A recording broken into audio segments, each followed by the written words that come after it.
హీనుడైనటువంటి వాడు లోకంలో ఎక్కడ కూడాను కానరాడు. There is none in this world who are low. ఆ హీనమైనటువంటి గుణము మన యందే ప్రతిబింబిస్తుందని.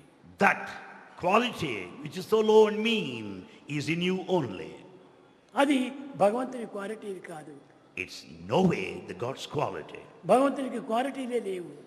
God has no attributes or qualities. అతని క్వాలిటీ ఒకటి. But he has got only one quality. ప్రేమనే అతని quality. The quality of love is the quality of God. ప్రేమనే అతని స్వరూపము. Love is his form.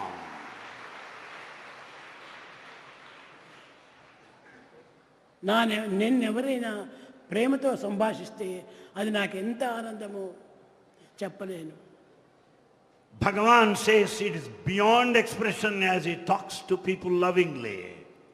ఆ ప్రేమ లేకుండా కేవలము పరిహాసంతో కానీ లేక పవిత్రమైనటువంటిదని కానీ భావించి నన్ను వర్ణిస్తుంటే అది నాకు చాలా అసహ్యం వేస్తుంది. On the other hand, if you talk as a matter of fun, limiting to description, Bhagavan is vexed or disgusted with such